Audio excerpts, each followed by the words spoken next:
आणि आयुष्याची सुरुवात करताना लोकमान्य टिळकांचा तो किस्सा, ती आठवण ही मला आपल्याला सांगणं आवश्यक वाटतं.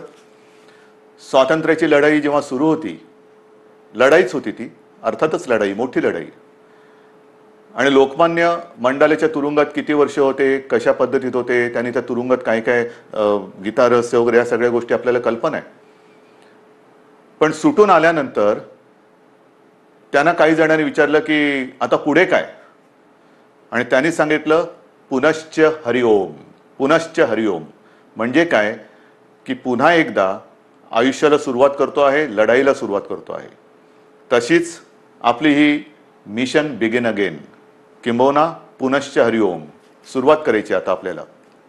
ही सुरुवात करताना लॉकडाऊन करणं हा एक भाग झाला आणि सगळं हळूवार उघडणं हा दुसरा भाग झाला. म्हणजे लॉकडाऊन हे सायन्स असेल तर लॉकडाऊन उघडणं ही एक कला आहे किंवा आर्ट आहे. कसं काय उघडतोय आपण? पावसाळा तोंडावरती आहे. पावसाळा तोंडावरती आहे म्हटल्यानंतर पाऊस येऊन जातो, पडून जातो, अनेक ठिकाणी शेवाळ साचतं आणि शेवाळ समोर दिसल्यानंतर आपण आपलं पाऊल हे फार काळजीपूर्वक टाकतो. कुठे निसरडं नाही ना, कुठे घसरणार नाही ना, एकमेकाचा हात धरून चालतो, थोडासा आधार घेऊन चालतो की जेणेकरून आपलं पाऊल हे चुकता कामा नये आणि आपण घसरून पडता कामा नये. की तशीच पुढच्या आयुष्यातली पावलं ही आपल्याला अशीच तुम्हाला आणि मला म्हणजे सरकारला आणि जनतेला एकमेकाचा हात हातात धरून मजबूतीने टाकायचे. प्रत्येक पाऊल टाकताना कुठेही शेवाळावरती पाऊल नाही टाकत, केळीच्या सालावर पाऊल नाही टाकत. म्हणजे घाईघाई करून सटकून पडत तर नाही ना, पडणार तर नाही ना, या खबरदारीने आपल्याला पुढची वाटचाल करावी लागणार आहे. पावसाळ्याची सुरुवात म्हटल्यानंतर मी गेल्या आठवड्यामध्ये संपूर्ण आपल्या यंत्रणेची एक बैठक घेतली. त्याच्यामध्ये महसूल यंत्रणा, पोलीस यंत्रणा, आर्मी, नेव्ही, एअरफोर्स या सगळ्यांचे अधिकारी होते. आणि पाऊस म्हटल्यानंतर तुम्हाला कल्पना आहे, यावेळेचा पाऊस, त्याचा अंदाज हा सर्वत्र समाधानकारक किंवा सरासरी अथवा सरासरीपेक्षा थोडासा 19-20 असं सगळीकडे पडेल. म्हणजे एकूण समाधानकारक पाऊस पडेल असा अंदाज आहे. हा अंदाज आहे म्हटल्यानंतरही अनेकदा असं होतं की अचानक कुठेतरी ढगफुटी होते, पूर येतो. पूर परिस्थिती निर्माण झाल्यानंतर काय करायचं, त्याची सज्जता, ही सज्जता घेण्यासाठी ती बैठक होती. त्याही बाबतीत आपण सज्ज आहोत. कुठेही अशी आपत्ती येऊ नयेच, येणार नाहीच, पण आली तर आपण पूर्णपणे सज्ज आहोत. आणि ही सज्जता आपल्याला सांगत असताना उद्या 1 जून आहे. येत्या 2-3 दिवसातच आपल्या पश्चिम किनारपट्टीवरती चक्रीवादळ धडकण्याचा धोका आहे. चक्रीवादळ, मला खात्री येणार नाही, माझी तशी प्रार्थना आहे, माझा आत्मविश्वास आहे. आणि चक्रीवादळ आपल्या पश्चिम किनाऱ्यावरती येणार नाही ही खात्री जरी असली तरी देखील यंत्रणा मात्र आपली सज्ज ठेवलेली आहे. यंत्रणा सज्ज आहे. पश्चिम किनारपट्टी म्हणजे माझ्या सिंधुदुर्गापासून ते मुंबईपर्यंत आणि हा सगळा किनारपट्टा जो आहे, इथल्या सर्व लोकांना मी सांगतोय की आपण सुद्धा सज्ज राहा. असंही आतापर्यंत आपण घराबाहेर पडलेलो नाहीच आहोत. पण खास करून माझ्या मच्छीमार बांधवांना सांगतोय की तुम्ही येत्या एक 4-5 दिवसात समुद्रात जाऊ नका. कारण ते वादळ घोंगावतंय. कुठे जाईल, कसं जाईल, दिशा अजून ठरलेली नाहीये. आपल्या दिशेने येत आहे, ती दिशा बदलून ते दुसरीकडे जाऊही शकेल आणि ते जाईलही नक्की. पण आपण मात्र सज्ज राहिलं पाहिजे. आणि ही खात्री बाळगल्यानंतर, खात्री एक सज्जता आपली घेतल्यानंतर, दाखवल्यानंतर पुनश्च हरिओम म्हणजे काय? कारण केंद्र सरकारने त्यांची सूचनावली दिलेली आहे, काय काय करायचं, काय करायचं नाही आणि कुठे कुठे कसं कसं काय काय आहे. पहिल्या प्रथम मी आपल्याला सांगू इच्छितो की कोरोनासोबत जगायला शिका. कोरोनाचा मुकाबला करता करता जगायला शिका. हे आतापर्यंत आपल्याला सगळ्यांना सल्ले देण्यात आलेले, सगळ्यांकडनं मी पण ऐकतोय, आपणही ऐकताय. पण हे ऐकताना जे मी यापूर्वी आपल्याला सांगितलेलं आहे की बाहेर पडताना तोंडावरती मास्क हा अनिवार्य आहेच, नक्कीच आहे. तोंडावरती मास्क लावणं अत्यंत अत्यंत गरजेचं आहे. हात सतत धुत राहणं हे फार महत्त्वाचं आहे. उगाच इकडे तिकडे जाताना कारण नसताना कुठेही हात लागला आणि कंटाळा आला म्हणून मास्क काढला आणि तोंडावरती हात फिरवला, डोळ्याला हात लागला, तोंडाला हात लागला, मग 24 तास तुम्ही मास्क लावला आणि 5 सेकंद मास्क काढून तो हात न धुता तुम्ही तोंडाला लावला तर 24 तास मास्क लावण्याचा काही परिणाम होणार नाही. तुम्हाला संसर्गापासून जर का जपायचं असेल तर नुसतं मास्क लावणं नाही, तर कुठेही हात लावल्यानंतर किंबहुना तोंडाला हात लावू नका, चेहऱ्याला हात लावू नका. हा पहिला नियम हा पुढचे काही काळ किंबहुना पुढच्या आयुष्यात आपल्याला अत्यंत काटेकोरपणाने पाळावंच लागणार आहे. बाहेर पडताना सुद्धा आपण टप्प्याटप्प्याने पडतो आहोत. अनेक जणांना घाई झालेली आहे, मला कल्पना आहे. आता काय झालं ना, आता उघडा ना, आता उघडा ना, उघडतो ना, हळूहळू करू ना आपण सगळ्या काही गोष्टी. ह्या सगळ्या गोष्टी इतर देश काय करतायत? काही देशांनी लॉकडाऊन केलाच नव्हता, टाळेबंदी केलीच नव्हती. त्यांची काय स्थिती आहे तेही आपण बघतो आहोत. काही जणांनी लॉकडाऊन केला, तो उठवला, उठवल्यानंतर तिकडे काय परिस्थिती निर्माण झाली तेही आपण बघतो आहोत. कालच मी एक बातमी पाहिली की एका देशाने शाळा सुरू केल्या आणि त्या पुन्हा बंद कराव्या लागल्या. म्हणजे थोडीशी उघडझाप ही सगळीकडे चाललेली आहे. मला असं वाटतं आपण उघडझाप नाही करायची. आपण एकदा जी गोष्ट आपण चालू करू ती सुरूच ठेवायची. आणि तेवढी शिस्त, तेवढा संयम हा आता गेल्या 2 महिन्यात आपल्याकडे आलेला आहे. स्वयं शिस्त म्हणा किंवा एक जिद्द म्हणा, ही आपल्या अंगी आपण आणलेली आहे. जी गोष्ट आपण ज्याची सुरुवात करू ती पुन्हा बंद करण्यासाठी नाही, अजिबात नाही. आणि म्हणून मला असं वाटतं की हा एक वादळाचा धोका आहे, तो किनारपट्टीला आहे. त्या किनारपट्टीमध्ये आपण दक्षता तर घेतोच आहोत, पण इतरत्र संपूर्ण महाराष्ट्रामध्ये 3 तारखेपासून आपण थोडेसे हातपाय हलवायला सुरू करूया. एक हातपाय हलवायला सुरू करूया. हातपाय हलवायला सुरुवात करायची म्हणजे काय करायचं? तर अनेक जण हे सकाळी फिरायला जातात, चालायला जातात, संध्याकाळी जातात. काही माझी तरुण युवक मुलं ही व्यायाम करतात, आउटडोअर व्यायाम, आउटडोअर. अजूनही जिम, स्पा ह्यांना आपण चालू करायला परवानगी दिलेली नाही.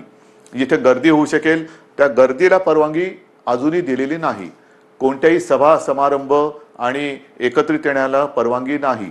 आणि म्हणून मी आपल्याला सांगतोय की बाहेर फिरताना सुद्धा आपण अंतर ठेवून फिरायचंय. एकमेकापासून जेवढं अंतर ठेवू ते अंतरच आपल्याला या कोरोनापासून अंतर ठेवायला मदत करणार आहे. त्याच्यामुळे बाहेर पडल्यानंतर अनेक दिवसानंतर आपले आप्तेष्ट भेटतील, मित्रमंडळी भेटतील, भेटलीच पाहिजेत. नाही भेटून चालणार कसं? भेटलीच पाहिजेत. पण भेटल्यानंतर एका अंतरावरून आपण त्याच्याशी हाय हॅलो करा, नमस्कार वगैरे करा. जास्त गप्पा टप्पामध्ये एकत्रित येऊन रंगून जाऊ नका, दंगून जाऊ नका, कारण अजूनही ती वेळ आलेली नाही. ही आता पहिल्यांदा आपण एक ट्रायल करतो आहोत, ट्रायल घेतो आहोत. 3 तारखेपासून याची सुरुवात करतो आहोत. 5 तारखेपासून आपण असा एक निर्णय घेतोय की आजपर्यंत सगळे व्यवहार आपले ठप्प होते, सगळी दुकानं आपली ही आपण बंद ठेवली होती. आता आपण काय करतोय, शहरं जी आहेत, लहान मोठी शहरं आहेत, तिकडे रस्त्याच्या दुतर्फा असलेली जी दुकानं आहेत, म्हणजे याही बाजूला दुकान आहेत, याही बाजूला दुकान आहेत, आपण 5 तारखेपासून सुरुवातीला एका बाजूची दुकानं उघडायची, मग ती एकदा झाल्यानंतर ह्या बाजूची, असं अल्टरनेट एक करत अंदाज घेणार की कशा पद्धतीने आपण सुद्धा ही सवय अंगी बांधवून कसं काम करत आहात. गर्दी अजिबात करायची नाही. कारण यापूर्वी सुद्धा आपण थोडे प्रयोग केले. ही जी झुंबड उडाली, नाईलाजाने आपल्याला ते बंद करावं लागलं. यापुढे ह्या गोष्टी होता कामा नयेत. ह्या गोष्टी टाळूनच आपण जे सुरू करू ते सतत आणि कायमचं सुरूच ठेवू. एक वेगळा आदर्श महाराष्ट्रापासून देशाने आणि जगाला घेतला पाहिजे की बघा महाराष्ट्र किती शिस्तबद्ध आहे, किती शिस्तबद्ध आहे. याने एकदा सुरू केलं, कदाचित इतरत्र ते बंद झालं असेल, पण महाराष्ट्राने नाही बंद होऊ दिलं. एवढा विश्वास माझा तुमच्यावरती आहे. तर एक 5 तारखेपासून दुकानं आपण चालू करू आणि नंतर पुढचा जो रविवार आहे आपलं, सोमवार आहे, तो 8 तारीख आहे. या 8 तारखेपासून आपण आपली कार्यालय सुरू करतो आहोत. कार्यालय सुरू करतो. तुम्हाला मी मंत्रालयाचं उदाहरण दिलं. सुरुवातीला मंत्रालय सगळं बंद करत असताना 50%, 25%, 5%, मध्ये काळ तर असा आला की 100% बंद करावं लागलं. मग हळूहळू पुन्हा 5%वर आणलं. आता आपण आपली ऑफिसेस जे आहेत त्या ऑफिसेसमध्ये आपल्या कर्मचाऱ्यांची संख्या ही साधारणतः 10% उपस्थितीवरून सुरू करू. एक 10% उपस्थितीने सुरू करू. त्याला काय आपल्याला अनुभव येतोय? केसेस वाढतायत का? कारण आत्ता आपण या काळामध्ये जे सुरू करतो आहोत तो खास करून आपला, मी मागेही आपल्याला सांगितलं होतं, कुठेतरी ज्याला आपण पीक म्हणतो म्हणजे सर्वोच्च बिंदू, त्याच्या एकतर जवळ जातो आहोत किंवा त्याच्यावरती आलेलो आहोत. ज्या केसेस वाढतायत, ज्या पद्धतीने त्या वाढलेल्या आहेत, त्या बघितल्यानंतर आपण या पीकच्या जवळ किंवा त्या पीकवरती आहोत, म्हणजे त्या टिपेला पोचतो आहोत आपण किंवा पोचलेलो आहोत. काही काळ आता हा जो केसेस येण्याची संख्या जी आहे ही साधारणतः अशीच थोडीशी वरती खाली होत नंतर हळूवारपणाने एक आणखीन 8-15 दिवसानंतर ती खाली उतरायला लागेल. ही खाली उतरेल केव्हा उतरेल? जर आपण ही सगळी बंधनं पाळली तर. पुन्हा एकदा मी आपल्याला सांगतो की बाहेर पडताना आवश्यक ज्यांना नाही त्यांनी घराबाहेर पडू नका. विशेषतः जे आपले ज्येष्ठ नागरिक आहेत आणि ज्यांना खास करून मधुमेह, रक्तदाब, इतर काही व्याधी किंवा दुर्दैवाने आजार किंवा काही विकार असतील त्यांनी घराबाहेर पडू नये. कारण हा जो विषाणू आहे तो या पद्धतीच्या ह्या वयोगटाच्या आणि या वर्गातल्या नागरिकांवरती फार घातक परिणाम करतोय. ज्या ज्या काही गोष्टी आपण बघतो आहोत गंभीर गंभीर गंभीर म्हणतो त्याच्यामध्ये ह्या वर्गातली लोक म्हणजे ज्याला हाय रिस्क ग्रुप ज्याला म्हणतो आपण त्या वर्गातली लोक किंवा नागरिक हे त्याला जास्त त्याचा प्रादुर्भाव हा अतिशय गंभीरतेने होतोय, घातक ठरतोय तो. म्हणून साधारणतः 55 ते 60च्या वरच्या नागरिकांनी आणि ज्यांना या काही विकार किंवा काही आजार आहेत त्यांनी घराबाहेर पडता कामा नये. हे जरी घरात राहिले तरी मग प्रश्न येतो जे घराबाहेर पडणार आहेत साधारणतः मध्यमवयीन किंवा युवा त्यांनी घराबाहेर पडल्यानंतर घरात गेल्यानंतर आपल्याला ज्येष्ठ आपले माता पिता आहेत, आई वडील आहेत, आजी आजोबा असतील, आणखीन कोणी ज्येष्ठ आपले नातेवाईक असतील त्यांना आपल्याकडनं अनावधानाने सुद्धा हा संसर्ग होऊ द्यायचा नाहीये. त्यानंतर ते घरात राहणार आहेत, आपण घराबाहेर जाणार, फिरणार आणि व्हायरस घेऊन घरात येणार. तर कृपा करून आपल्याकडनं अनावधानाने सुद्धा हा संसर्ग आपल्या वडीलधाऱ्यांना होणार नाही याची काळजी घ्या. घरात आल्याबरोबर आपले कपडे म्हणा किंवा आपण स्वच्छ हातपाय धुवून आंघोळ करून आणि एक अंतर ठेवून त्यांच्यासोबत राहिलं पाहिजे. कोणालाही कुठलंही लक्षण आढळलं, कारण याची लक्षणं सुद्धा मी आपल्याला सांगितलेली आहेत. सर्दी खोकला, कारण आता पावसाळा आलेला आहे, पावसाळा आला, सर्दी खोकला ताप, थोडंसं थकवा, तोंडाची चव जाणं, नाकाचा वास जाणं, ही जी काही अशी लक्षणं आहेत ही लक्षणं आढळली तर ताबडतोब आपल्या डॉक्टरना किंवा दवाखान्यात तिकडे तुम्ही जायला पाहिजे. लक्षणं वेळेत ओळखून जर आपण उपचार सुरू केले तर बरे होणाऱ्यांची संख्या सुद्धा खूप आहे, मोठी आहे संख्या. म्हणजे ती संख्या जर का मी तुम्हाला सांगितली तर एक दिलासादायक नक्कीच ती संख्या आहे. आत्तापर्यंत आज महाराष्ट्रामध्ये केसेस किती आहेत? महाराष्ट्राचा विचार केला तर साधारणतः 65,000 केसेस आहेत, 65,000 केसेस. पण या 65,000 केसेस कशा आहेत? ह्या आपला पहिला रुग्ण सुद्धा याच्यात धरला जातोय. म्हणजे हे गेल्या वेळेला मी आपल्याला सांगितलं होतं की सुरुवातीला ज्याच्यामुळे कळलं की कोरोना आपल्या शहरामध्ये किंवा आपल्या राज्यामध्ये आलेला आहे तो रुग्ण आज बरा होऊन घरी पण गेला, कधीच गेला, पण तरी सुद्धा तो पहिला रुग्ण ह्या 65,000 धरला जातोय. हे चूक आहे, ही चूक आहे. आणि तसं जर बघितलं तर आत्तापर्यंत 65,000 मधून 28,000च्या आसपास हे रुग्ण बरे होऊन खडखडीत बरे होऊन घरी सुद्धा गेलेले आहेत. 28,000च्या आसपास. काही दुर्दैवाने जे काय मृत्यू घडले तोही आकडा आहे. पण ह्या आता जे आपल्याकडे रुग्ण ज्यांना म्हणतो म्हणजे ऍक्टिव्ह केसेस जे पॉझिटिव्ह आहेत त्याच्यामध्ये आजचा आकडा आहे साधारणतः 34,000 आहे. या 34,000मध्ये साधारणतः 24,000 रुग्ण हे असे आहेत की त्यांना कोणतीही लक्षणं नाही, त्यांना कोणत्याही औषधोपचाराची आज गरज नाही, ते आपल्या क्वारंटाईनमध्ये आहेत, काही पॉझिटिव्ह असल्यामुळे आयसोलेशनमध्ये आहेत. पण या 24,000मध्ये सुद्धा साधारणतः मध्यम ते थोडी तीव्र अशा लक्षणाचे आपल्याकडे साधारणतः 9,500 आहेत. म्हणजे महाराष्ट्राची परिस्थिती हाताबाहेर गेली, मुंबईमध्ये सगळी वातात लागलेली आहे, लष्कराला बोलवा, राष्ट्रपती राजवट लावा. त्यांना म्हणे हे आकडे बघा, हे आकडे बघा ना, हे आकडे बोलके आहेत. हे का आपण करू शकलो? 9,500 यांना साधारणतः मध्यम ते तीव्र लक्षण आहेत आणि त्याच्यापैकी साधारणतः 1200 जण मात्र हे थोडे गंभीर आहेत. त्याच्यापैकी 200 जण हे व्हेंटिलेटरवरती आहेत. म्हणजे 65,000 जो आकडा आपण ऐकतो आहोत आणि बापरे महाराष्ट्रामध्ये काय चाललंय, मुंबईमध्ये काय चाललंय, काय सरकार काय काम करते की नाहीये, तर 65,000 आकड्यामध्ये 28,000 घरी गेलेले आहेत आणि अतिगंभीर जर म्हटले तर 200 रुग्ण हे व्हेंटिलेटरवरती आहेत. आता व्हेंटिलेटरवरती सुद्धा जे आहेत, यापैकी सुद्धा काही जण हे म्हणजे आत्ताचे नाहीत, आत्तापर्यंतच्या 65,000 मी बोलतोय, यापैकी काही जण व्हेंटिलेटरवरनं सुद्धा व्यवस्थित बरे होऊन घरी गेलेले आहेत. ही वस्तुस्थिती आहे, ही वस्तुस्थिती आहे. आणि म्हणून मला आजही असं वाटतं की जे काही आपल्याबद्दलचं एक चित्र किंवा महाराष्ट्राला बदनाम करण्याचं कारस्थान दुर्दैवाने काही आपली म्हणणारी माणसं करतात, तेव्हा दुःख होतं. पण हे जरी खरं असलं तरी एका गोष्टीचं मला नक्कीच समाधान आहे की आपला विश्वास जो सरकारवरती आहे त्याच्यामुळेच सरकार हे काम करू शकतंय. आता जसं मी तुम्हाला दुकानांचं सांगितलं, मैदानाचं सांगितलं, ऑफिसचं सांगितलं, तसंच पुढच्या रविवारपासून आपण वृत्तपत्र सुद्धा घरपोच द्यायला परवानगी देतो आहोत. कारण आपली वृत्तपत्र वाचण्याची सवयच गेली, वृत्तपत्र वाचण्याची सवय गेली. कारण सकाळ होते तीच आपली पेपर आणि चहापासून. तर पुढच्या रविवारपासून वृत्तपत्रांसुद्धा घरपोच पोचवण्याची आपण परवानगी देत आहे.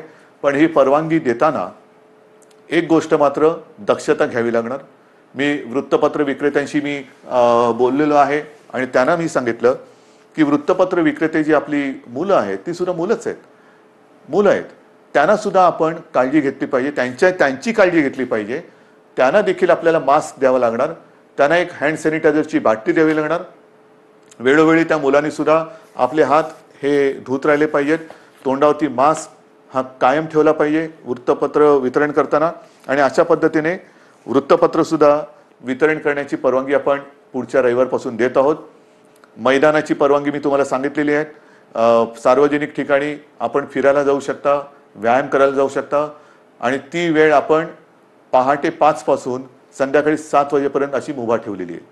पहाटे 5 म्हणजे ज्यांना आपण मॉर्निंग वॉक जो म्हणतो, ज्यांची सवय आहे लवकर उठून फिरायला जायचं, आपण पुन्हा एकदा सकाळी 5 वाजल्यापासून पहाटे 5 वाजल्यापासून संध्याकाळी 7 वाजेपर्यंत या सगळ्या सार्वजनिक स्थळांचा म्हणजे मैदानं असतील, सी फेस आहे आपला, इतर ग्रामीण भागातल्या काही गोष्टी असतील, तलाव आहेत, कुठेही इकडे या पहाटे 5 ते संध्याकाळी 7 वाजेपर्यंत आपण निश्चित निसर्गाच्या सान्निध्यात जाऊ शकता, फिरू शकता, मैदानी व्यायाम करू शकता. पण हे व्यायाम करताना आरोग्य कमावण्यासाठी म्हणून त्याचा उपयोग करा. एकत्रित येऊन जे आरोग्य आपलं आहे ते बिघडून देऊ नका. अंतर हे ठेवलंच पाहिजे, हे मी पुन्हा पुन्हा सांगतोय. हे झाल्यानंतर मग जे काही आकडे मी तुम्हाला सांगणार आहे ते आकडे ह्याची थोडीशी तुम्हाला कल्पना असायला पाहिजे की नेमकं सरकारने आतापर्यंत केलेलं काय आहे, काय करते सरकार, किती आपल्याकडे व्यवस्था आहे. तर ज्या वेळेला हे संकट कोरोनाचं आलं कोणालाच कल्पना नव्हती की हे किती वाढेल आणि त्याच्यासाठी तयारी किती करावी लागेल. म्हणजे साधी गोष्ट आहे की आपल्याकडे राज्यामध्ये प्रयोग म्हणजे ज्या टेस्टिंग लॅब ज्या आहेत त्या नाही आहेत अशातला भाग नाही. पण याच्यासाठी जी टेस्ट करावी लागते त्याची सुविधा ही फक्त 2 ठिकाणी होती. एक आपल्या कस्तुरबामध्ये आणि पुण्याच्या NIV मध्ये. ही कस्तुरबाची सुद्धा जी लॅब आहे ती आपण साधारणतः 2007 साली मुंबई महापालिकेच्या माध्यमातून केली म्हणून ती दुसरी होती, नाहीतर फक्त एकच होती. त्याच्यात कस्तुरबा आपण केली, त्या 2 लॅब होत्या. आजच्या क्षणाला आपल्या महाराष्ट्र राज्यामध्ये 77 ही चाचणी केंद्र आहेत आणि येत्या 2-4 दिवसात ती 100 पर्यंत जातील. म्हणजे 2 पासून 77, 77 पासून 100. आणि माझा प्रयत्न असा आहे की येत्या पावसाळ्यामध्ये टेस्टची संख्या आणि त्याची उपलब्धता ही आणखीन वाढवण्याची गरज आहे. कारण पाऊस म्हटल्यानंतर भिजणं हे आलंच, सर्दी खोकला शिंकणं, थोडा ताप, फ्लू हा आलाच. आणि तो आल्यानंतर लॅबची संख्या वाढवणं, चाचण्यांची क्षमता वाढवणं आणि त्याचबरोबर ह्या टेस्ट ज्या आहेत, ह्या चाचण्या ज्या आहेत त्या केंद्र सरकारशी सुद्धा आपण बोलतो आहोत की त्याची जी किंमत आहे, त्याची जी एक किती पैसे त्याला लागतात ती किंमत ही आपल्याला खाली आणायची, सर्वसामान्यांच्या आवाक्यामध्ये ती आणायची. सरकारकडनं तर आपण मोफत करतोच आहोत, पण ज्याला कोणाला असं वाटलं की मला थोडंसं अस्वस्थ वाटते, मला टेस्ट करून घ्यायची आहे, तर त्यांनी ती टेस्ट करून घेण्यासाठी त्याला त्याच्या गावात, त्याच्या शहरात, त्याच्या घराच्या आजूबाजूला जास्त लांब न जाता कुठे आपण किती प्रमाणात उपलब्ध करून देऊ शकतो ते सुद्धा आपल्याला करायचं आहे. तर ही एक लॅबची संख्या आपण वाढवलेली आहे, आणखीन वाढवतो आहोत. मग अनेकदा अशी तक्रार येते की रुग्णाला बेडच मिळत नाही. आहे, दुर्दैवाने थोड्याफार प्रमाणात ही तक्रार खरी आहे आणि ती तक्रार एक सुद्धा असता कामा नये ह्याच्याकडे सरकारचं लक्ष आहे. पण त्याच्याकडे जर का आपण बघितलं तर जे मी आपल्याला सांगितलं की आपल्याकडे ह्या लॅबची संख्या ही 2 होती. 2ची 77 आणि 77ची आता आपण 100 आणि पुढच्या काळात 100हून अधिक करतो. तसं आपल्या राज्यात इन्फेक्शनसाठी जी हॉस्पिटल्स होती ती फक्त 3 होती. आयसोलेशन सुविधा ज्याच्यात असतील अशी 3 होती. आता ती जवळपास 2576 2500च्या आसपास आपण केलेले आहेत. मग 3पासून 2500. बेड्स किती होते? बेड्स साधारणतः 400च्या आसपास होते आयसोलेशन. ते आता 2.5 लाखाच्या वर महाराष्ट्रामध्ये झालेले आहेत. महाराष्ट्रात 2.5 लाखाच्या वर. त्याच्यामध्ये साधारणतः 25,000 बेड्स हे ऑक्सिजनची सुविधा देऊ शकतील असे आहेत. कारण आपल्याला मी जे सांगितलं की आत्तापर्यंत जे रुग्ण आपले हॉस्पिटलमध्ये उपचार घेत आहेत त्यांच्यापैकी 200 जण व्हेंटिलेटरवर आहेत. म्हणजे व्हेंटिलेटर फार थोड्या जणांना लागत आहेत, कोणालाही लागूच नाहीत, पण फार थोड्या जणांना लागत आहेत. जास्तीत जास्त रुग्णांना ऑक्सिजन लागतोय. ऑक्सिजनची सुविधा देणारे बेड्स हे आपण मोठ्या प्रमाणावरती तयार केलेले आहेत, आणखीन सुद्धा करतो आहोत. ICU बेड्स सुद्धा सुरुवातीला 250 होते, ते साधारणतः 8,500च्या आसपास आपण नेलेले आहेत. म्हणजे एवढी सुविधा आपण करतो आहोत, एवढी मोठी सुविधा आपण केलेली आहे. मला जी मी तुम्हाला सांगितलं की जम्बो फॅसिलिटी किंवा फील्ड हॉस्पिटल्स मुंबईमध्ये आहे, ठाण्यामध्ये आहे, ज्या ज्या शहरांमध्ये मी सूचना दिल्या आहेत, मग संभाजीनगर असेल, पुणा आहे, आणखीन कुठेही जिथे जिथे फील्ड हॉस्पिटलची आवश्यकता आहे तिथे त्यांना सूचना दिलेल्या आहेत की तुम्ही ते करा. म्हणजे एकेका ठिकाणी आपण 1,000 2,000 हजारच्या बेडची सुविधा करतोय. गोरेगावला तर साधारणतः 3,000 बेडची सुविधा करतोय. इतर देशांनी, इतर राज्यांनी अशी सुविधा किती जणांनी उपलब्ध केली असेल, किती जणांनी संख्या वाढवली असेल, हे आता सगळीकडे स्पष्ट झालेलं असेलच. पण महाराष्ट्राने मात्र गेले 2 महिने उपचाराकडे लक्ष दिलेलं आहे, सुविधांकडे लक्ष दिलेलं आहे. आपण आपला टास्क फोर्स निर्माण केलेला आहे आणि हा टास्क फोर्स अक्षरशः अहोरात्र मेहनत करून, अविश्रांत मेहनत करून साधारणतः गाईडलाईन देतोय. आपलं मोठं जे आव्हान आहे की एकतर हा संसर्ग रोखणं, त्याची तीव्रता कमी करणं आणि मृत्यूदर हा कमीत कमी किंवा 0वरती आणणं. मृत्यूदर हा अजूनही मला खाली आणायचा आहे. आणि तो खाली केव्हा येईल? कारण आजही काही ठिकाणी असं लक्षात येते की जो कोणी रुग्ण आहे तो अगदी शेवटच्या टप्प्यामध्ये हॉस्पिटलमध्ये दाखल होतोय, अगदी शेवटच्या टप्प्यात. म्हणजे मी मागे आपल्याला कदाचित सांगितलं असेल की माझाच एक चांगला कार्यकर्ता, अत्यंत चांगला निष्ठावान कार्यकर्ता शेवटच्या टप्प्यात हा हॉस्पिटलमध्ये गेला, स्वतःहून गेला आणि तपासणी करतानाच तो कोसळला. काहीच करू शकले नाही डॉक्टर. म्हणजे त्याची कदाचित चाचणी पण करता आली नसेल. हे अंगावरती दुखणं काढू नका. अंगावरती दुखणं काढल्यानंतर मग मात्र त्याला उपचार नाही आहेत. अनेक जण जे वाचून घरी गेलेले आहेत ते वेळेमध्ये आपल्याकडे आलेले आहेत. अगदी दुर्दैवाने काही व्हेंटिलेटरवरती जाऊन सुद्धा सुदैवाने खडखडीत बरे होऊन घरी गेलेले आहेत. वेळेत आले तर उपचार होतात. मी मागे सारखं मागे बोलतो, कारण या काही दिवसात एवढ्या जणांची मी बोलतोय की नेमकं तुमच्याशी बोललो का इतराशी कोणाशी बोललो हे लक्षात येत नाही. तर त्यावेळेला मी सांगितलं होतं की जर का मृत्यूदर खाली आणायचा असेल, आणि तो येतोय, नक्कीच येतोय, आलेला आहे, तर डॉक्टर आपल्याकडे सज्ज आहेत. पण डॉक्टरना 2 गोष्टी वेळेत मिळाल्या पाहिजेत. एक म्हणजे औषधं, ती औषधं आपण त्यांना देतो. आणि सगळ्यात महत्त्वाचा भाग म्हणजे पेशंट सुद्धा वेळेमध्ये जर का डॉक्टरांच्या हातात आला तर डॉक्टर, तुम्हाला कल्पना नाही, अक्षरशः एखाद्या योद्ध्याला साजेल असा पराक्रम करतायत. कोणत्याही टोकाला जाऊन त्याला वाचवण्याची शर्थ करतायत आणि त्याला मी तर म्हणेन यश सुद्धा येते. आता ही आरोग्यविषयक तुम्हाला माहिती दिल्यानंतर साधारणतः एक महत्त्वाचा मुद्दा होता, तो म्हणजे इतर राज्यातले मजूर. या मजुरांना सुद्धा आपण आतापर्यंत 12 लाख किंबहुना त्याच्याहून जास्त असेल, माझ्याकडे आकडा आहे माझ्याकडे, 12 लाखापेक्षा नाही, हे बघा, सुमारे 16 लाख मजुरांना रेल्वे आणि बसेसने आपण इतर राज्यात सोडलेली. सुमारे 16 लाख लोकांना रेल्वेतनं आणि बसेसमधून आपण परराज्यात सोडलेलं आहे. साधारणतः 800 ट्रेन्स 11 लाखाच्या वरती. मी आज पियुष गोयलला धन्यवाद देतोय, कारण गेल्या वेळेला बोलले तर थोडंसं त्यांना राग आला होता. पण पियुषजी, आज मी तुम्हाला धन्यवाद देतोय, मुद्दामून धन्यवाद देतोय, कारण आपण त्यावेळेला ते मनावर घेतलं आणि खरंच तुम्ही ट्रेन्स उपलब्ध करून दिल्या. त्याच्यामुळे साधारणतः 11 लाखाच्या वरती 11.5 लाखाच्या आसपास मजुरांना आपण त्यांच्या गावात त्यांच्या राज्यात जाऊ दिले. एसटीने आपल्याला साधारणतः 42,000पेक्षा 42,500 एसटी बसेसद्वारे आपण 5.25 लाख मजुरांना राज्याच्या सीमेपर्यंत सोडलेले आहे. आणि याच्यावरती आपण आतापर्यंत मुख्यमंत्री सहायता निधीतून जवळपास 85 ते 90 कोटी रुपये खर्च केलेले आहेत. 85 ते 90 कोटी रुपये. साधारणतः 22 पेक्षा जास्त फ्लाईट्सद्वारे 3,000पेक्षा जास्त नागरिक आपण महाराष्ट्रात आणलेले आहेत. 7 जूनपर्यंत आणखीन काही फ्लाईट्स येत आहेत. तर अशी ही सुरुवात होते. शिवभोजन थाळी सुद्धा ही आजपर्यंत आपण 838 केंद्र राज्यात कार्यरत केलेली आहेत. 1 ते 30 मे, फक्त 1 ते 30 मे या काळात या शिवभोजन थाळीच्या योजनेतून आपण 32,77,778 शिवभोजन थाळ्याच्या माध्यमातून एवढ्या लोकांना, म्हणजे 32 लाखाच्या आसपास लोकांना आपण भोजन देण्याची व्यवस्था केलेली आहे.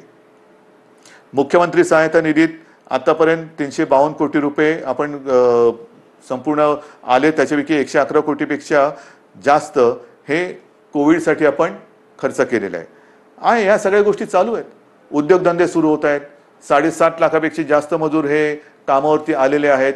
उद्योगांना तर आपण परवानगी दिलेली आहे. आणखीनही उद्योग आपण सुरू करतो आहोत. आता हे सगळं सुरू करत असताना जसा पावसाळा सुरू होतो आहे तसंच आपलं शैक्षणिक वर्ष सुरू होत आहे. शाळा कशा सुरू करायच्या, कॉलेजेस कशी सुरू करायची, विशेषतः विद्यापीठांच्या परीक्षांचं काय करायचं, अंतिम वर्षाची परीक्षा घ्यायची नाही घ्यायची, कधी घ्यायची, सगळ्याचा विचार सुरू आहे. पहिल्यांदी कॉलेजच्या विद्यापीठाच्या अंतिम वर्षाच्या परीक्षेबद्दल मी बोलतो. काल सुद्धा मी त्याच्याबद्दल कुलगुरूंची एक बैठक घेतली. विभागवार सगळ्या कुलगुरूंची मतं मी आजमावून घेतली. सगळ्यांचं मत एक आहे, परीक्षा घ्यायची असेल तर तातडीने परीक्षा घेण्यासारखी आजची परिस्थिती नाहीये. कारण ते कुलगुरू जरी असले, मी मुख्यमंत्री जरी असलो, तरी आमच्यातला पालक हा आजही जिवंत आहे. अनेक पालकांची एक चिंता आहे की कोविड सगळीकडे, कारण थोडाफार आता आपल्या राज्यामध्ये सुद्धा तो हळूवार पसरलेला आहे. आटोक्यात तर नक्की आणू आपण, पण तो पसरत असताना आमच्या मुलांना आम्ही परीक्षेला पाठवावं का? काही लाख विद्यार्थी हे परीक्षेसाठी एकत्र येणार, किती अंतर ठेवणार, पेपर कसे वाटणार, पेपर तपासणार कसे, मग काय करायचं? म्हणून आपण एक सगळ्यांनी मिळून एक असा तोडगा काढलेला आहे की अंतिम वर्षाच्या ज्या परीक्षा आहेत त्या परीक्षा घेण्यापूर्वी एक असा मुद्दा आला आणि मला असं वाटतं तो बरोबर आहे. आपण एक निर्णय असा घेतलेला आहे की साधारणतः जेवढे सेमिस्टर झालेले आहेत त्यांची सरासरी काढून त्या विद्यार्थ्यांना मार्क्स द्यायचे आणि त्या विद्यार्थ्यांना तसं पास करायचं. कारण साधारणतः गेले किती सेमिस्टर झाले असतील, किती वर्षाचे झालेत, ते एक सरासरी काढली तर आपण त्या सरासरीचा विचार करू शकतो आणि ते ॲग्रिगेट करून त्यांना पास करायचं की जेणेकरून त्यांचं आयुष्य थांबणार नाही. परीक्षा कधी घेणार? जूनमध्ये घेऊ शकतोय? नाही. जुलैमध्ये घेता येईल? सांगता येत नाही. ऑगस्टमध्ये येईल? कल्पना नाही. मग कधी घेणार आपण परीक्षा? मग तोपर्यंत विद्यार्थ्यांनी करायचं काय? नुसतं ताटकळून राहायचं, लोंबकळत राहायचं? अजिबात नाही. शिक्षणाचा खेळखंडोबा हा होऊ द्यायचा नाही. ज्या मुलांनी अंतिम परीक्षेपर्यंत आपला अभ्यासक्रम पूर्ण केलेला आहे, केवळ आता परीक्षा घेऊ शकत नाही म्हणून त्या कॉलेजच्या उंबरठ्यावरती त्यांनी जर का त्यांना अडून ठेवलं तर तो उंबरठा पार करून ते आपल्या जगामध्ये प्रवेश कधी करणार, ते पाऊल कधी टाकणार? म्हणून आपण असं ठरवलेलं आहे की या विद्यार्थ्यांना जेवढी सेमिस्टर झालेत त्याची सरासरी करून मार्क्स देऊन पास करायचं. आणि पास केल्यानंतर जर का कोणाला असं वाटत असेल की ठीक आहे रे, पण मला अजूनही मी मार्क्स मिळवू शकत होतो, जर परीक्षा झाली असती ना तर मी आणखीन चांगले मार्क्स मिळवू शकलो असतो, ठीक आहे, तुम्हालाही आपण संधी देतो. साधारणतः एक अंदाज घेऊन ऑक्टोबर असेल, नोव्हेंबर असेल किंवा सप्टेंबर असेल आपण बघूया. पण ज्यांना जर का वाटत असेल की मी परीक्षा पण मला द्यायची होती कारण मी अधिक मार्क कमवू शकत होतो, तर आपण त्यावेळेला परीक्षा घेऊन ज्यांना परीक्षेला बसून अधिक मार्क्स मिळवण्याची जर का त्यांची इच्छा असेल तर त्यांच्यासाठी सुद्धा परीक्षा घेण्याची आपण एक तयारी ठेवतो आहोत. तूर्त त्यांना आपण पुन्हा एकदा सांगतो, जेवढे सेमिस्टर झालेत ते ॲग्रिगेट करून त्यांना मार्क देऊन आपण त्यांना त्यांच्या आयुष्यामध्ये पाऊल टाकायला आपण संधी देत आहोत. ज्यांना परीक्षा द्यायची असेल त्यांच्यासाठी जेव्हा आपण घेऊ शकतो परीक्षा त्यावेळेला परीक्षेची सुद्धा सोय करतो आहोत. म्हणजे त्यांना एकदा या टेन्शनमधून आपण मोकळं करतो आहोत. मग राहता राहिला प्रश्न, अंतिम परीक्षा तुम्ही निर्णय दिलात, पहिलं वर्ष सुरू कसं करणार? पहिलं वर्ष सुरू करणार, पहिली कशी सुरू करणार? विद्यापीठ झालं, शाळेतल्या पहिलीची सुरुवात कशी करणार? कारण शैक्षणिक वर्ष सुरू होते. आज सुद्धा जसं कॉलेजच्या विद्यार्थ्यांचा जसा प्रश्न आहे, शाळेच्या विद्यार्थ्यांचा प्रश्न आहे. शाळा आपण सुरू करायच्या का? काही ठिकाणी तर शाळा आपल्याला नाईलाज म्हणून क्वारंटाईनसाठी वापरावं लागल्यात. त्या करता येतील, त्या सगळे ते क्वारंटाईन मधली व्यवस्था दुसरीकडे करून निर्जंतुकीकरण करून पुन्हा एकदा शाळा सुरू करू शकतो आपण. पण या जर का शाळा सुरू केल्या तर मी सुरुवातीला जे आपल्याला सांगितलं, काही देशांमध्ये सुरू केलेल्या शाळा ह्या बंद कराव्या लागल्या. मला आता काही बंद नाही करायचे. आणि त्याच्यासाठी जसं मी आता लॉकडाऊन शब्द बाजूला ठेवून मिशन बिगिन अगेन किंवा पुनश्च हरिओम म्हणतो आहे, तसं शाळा कधी सुरू होणार पेक्षा शिक्षण कसं सुरू करायचं. शाळा हे एक माध्यम आहे. शाळेत सगळे विद्यार्थी येतात, शिक्षक त्यांच्या समोर असतात. आज देखील ग्रामीण भागामध्ये आपल्याला ऑनलाईन शिक्षण याची सुविधा आपण देऊ शकत नाही आहोत. मग काही जणांनी आजच दुपारी मी मोठ्या शिक्षण तज्ज्ञांची एक बैठक घेतली. अनेक जणांनी हे सगळे पर्याय सांगितले की आमच्याकडे शाळा सुरू करू शकतो, कारण ग्रामीण भागामध्ये आम्ही हे करू शकतो. काही जणांनी सांगितलं शाळेमध्ये सुद्धा एक दिवसाआड शाळा सुरू करायची का? काही जणांनी सांगितलं आम्ही ऑनलाईन शिक्षण तर आधी सुरू केलेलंच आहे. मी त्यांना असंच म्हटलं की शाळा सुरू करण्यापेक्षा शिक्षण सुरू करायचं आहे. जर आपल्याला ग्रीन झोनमध्ये किंवा जिथे प्रादुर्भाव नसेल, अत्यंत सुरक्षित सगळं अंतर वगैरे ठेवून ग्रामीण भागात शाळा सुरू करू शकत असू, तिकडे पूर्ण खबरदारी घेऊन आपण शाळा सुरू करू शकतो का? ही शक्यता मला काही दिवसात सांगा. शहरांमध्ये ऑनलाईन शिक्षण हे कसं सुरू करायचं त्याच्यावरती आपण विचार सुरू केलेला आहे. ऑनलाईनमध्ये मग काही मोबाईल कंपन्यांशी आपण बोलू की काही डेटा तुम्ही कसा देऊ शकता आम्हाला, टीव्हीद्वारे कसं आपण देऊ शकतो, रेडिओच्या माध्यमातून कसं करू शकतो, ई लर्निंग म्हणजे SD कार्ड देऊन आपण कसं सुरू करू शकतो, लॅपटॉप किंवा टॅब, ज्यांच्याकडे लॅपटॉप आहेत त्यांच्याकडे टॅब आहेत, ज्यांच्याकडे काही फोन आहेत त्याच्यात SD कार्ड टाकून ई लर्निंगद्वारे सुरू करू शकतो का? आठवड्यातून शाळेमध्ये किती दिवस येऊ शकतो? शाळेचं निर्जंतुकीकरण वगैरे ती जबाबदारी सरकारची, त्याच्यात तुम्ही काळजी करू नका. स्वच्छता राखणे ही जबाबदारी सरकारची. पण खरंच शहरांमध्ये आपण शाळा सुरू करू शकतो का? आणि सुरू करू शकत नसू तर ऑनलाईन पद्धतीने शिक्षण आपल्याला सुरू करायला पाहिजे. थोडक्यामध्ये जिथे जिथे ऑनलाईनने आपण सुरू करू शकतो तिथे ऑनलाईनने शिक्षण सुरू करू. जिथे आपण शाळा सुरू करू शकत असू तिकडे शाळेतनं शिक्षण सुरू करू. जिथे आपल्याला वाटत असेल की समजा आपल्याला SD कार्ड देऊन आणखीन काय करून शिक्षण सुरू करायचं असेल तर तेही करू शकतोय. येत्या काही दिवसात त्याच्यावरती आपण ठोस निर्णय घेऊ. शिक्षण सुरू झालंच पाहिजे. पण मला असं वाटतं की कोरोनाने आपल्याला नक्कीच काही गोष्टी शिकवलेल्या आहेत. कोरोनाने आपल्या स्वतःकडे बघायला हे नक्कीच शिकवलेलं आहे. स्वतःकडे पाहायला शिकवलं आहे, आपल्या कुटुंबाकडे पाहायला शिकवलेलं आहे, आपल्या मुलांकडे, मग शिक्षणाकडे, आरोग्याकडे. आजपर्यंत कदाचित आरोग्य असेल आणि शिक्षण असेल यांना तेवढं प्राधान्य दिलं गेलं नसेल कदाचित. पण मला असं वाटतं की पुढचं आयुष्य जगताना जर आपण जीवनावश्यक वस्तू आणि जीवनावश्यक काही गोष्टी ह्या अशा संकटाच्या काळातही बंद होऊ न देता चालू ठेवल्या, तसंच शिक्षण सुद्धा किती मोठं संकट आलं तरी देखील कसं सुरू ठेवता येईल त्याच्याकडे आता आपल्याला लक्ष देण्याची गरज आहे. आरोग्य सुविधा सुद्धा मोठ्या प्रमाणात वाढवण्याची गरज आहे. जसं आपण इकडे विशेषतः मुंबईपासून सुरुवात केली आपण, field hospitals, Bandra Kurla complex असेल, वरळीचे एक्झिबिशन ग्राउंड आहे, तिकडे मोठी फील्ड किंवा जम्बो फॅसिलिटी म्हणून हॉस्पिटल्स उभारली. मी असं ठरवलेलं आहे, आपल्या सरकारने असं ठरवलेलं आहे की येत्या काळात आरोग्याला प्राधान्य द्यायचं, शिक्षणाला प्राधान्य द्यायचं. शहरांमध्ये म्हणजे ग्रामीण भागामध्ये सुद्धा, ग्रामीण भागातली छोटी मोठी शहरं आहेत त्या शहरांमध्ये त्या जिल्ह्यांच्या आवश्यकतेनुसार इन्फेक्शन हॉस्पिटल्स, जी इतर वेळेला तिकडे काही कार्यक्रम चालतील, जसं वरळीचं आपलं गोरेगावचं एक्झिबिशन ग्राउंड आहे, तिथे इतर काही कार्यक्रम चालतात. वरळीला डोम आहे, इतर वेळेला इतर काही कार्यक्रम चालतात. ते कार्यक्रम चालू ठेवायचे, पण हॉस्पिटलची सुविधा ही तिकडे सज्ज ठेवायची.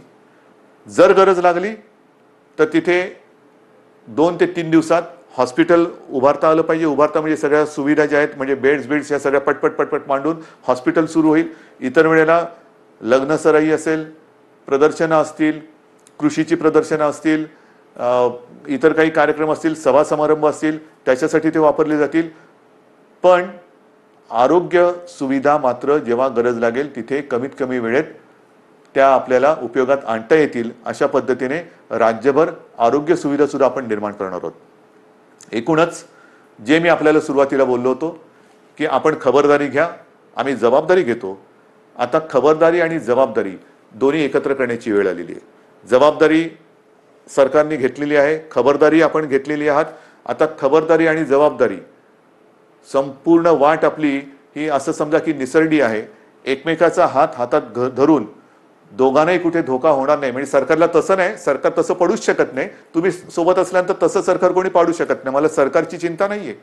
पण आयुष्यात कुठेही आपल्याला घाईघाई करून घाईगर्दीने आपलं पाऊल चुकता कामा नये, पाऊल घसरता कामा नये. याची खबरदारी घेऊन जे करू ते ठामपणाने करू, आणि जे करू ते पुन्हा बंद कधी करणार नाही, या आत्मविश्वासाने एक एक पाऊल पुढे टाकत जाऊ. Mission begin again. पुनश्च हरिओम. जय हिंद, जय महाराष्ट्र. मुख्यमंत्री उद्धव ठाकरे यांनी जनतेशी हा संवाद साधलेला आहे. तसंच आपण आता कोरोनाच्या अगदी सर्वोच्च बिंदू जवळ पोहोचलेलो आहोत किंवा पोहोचलेलो आहोत असं त्यांनी म्हटलेलं आहे. अशा वेळेला हा आलेख खाली आणायचा आहे, मात्र कुठेतरी सुरुवात करावी लागणार आहे आणि त्यामुळेच अनलॉक 1 उद्यापासून सुरू होतोय. 3 टप्प्यांमध्ये शिथिलता दिली जाणार आहे असंही मुख्यमंत्र्यांनी या ठिकाणी म्हटलं. तसंच मिशन बिगिन अगेन असं देखील त्यांनी याला नाव दिलेलं आहे आणि विद्यार्थ्यांना शाळा सुरू करण्यासंदर्भात किंवा इतर व्यवहार सुरू करण्यासंदर्भामध्ये त्यांनी जनतेला मार्गदर्शन या ठिकाणी केलेलं आहे. केंद्राच्या ज्या गाईडलाईन्स आहेत त्यातल्या काही गोष्टी मात्र टाळण्यात आलेल्या आहेत. गर्दी टाळण्याचा विचार त्यामागे आहे असंही मुख्यमंत्र्यांनी म्हटलेलं आहे. मजुरांसंदर्भातच्या त्यांनी सांगताना 16 लाख मजुरांना आतापर्यंत त्यांच्या गावामध्ये सोडण्यात आलेलं आहे असंही मुख्यमंत्र्यांनी म्हटलं. त्यासाठी एकूणच 85 ते 90 कोटी रुपये खर्च झाल्याचंही त्यांनी म्हटलेलं आहे. तसंच 3, 5 आणि 8 जून पर्यंत हे 3 टप्प्यांमध्ये ही शिथिलता ही दिली जाणार आहे. अनलॉक 1 जो आहे तो उद्यापासून सुरू होतोय.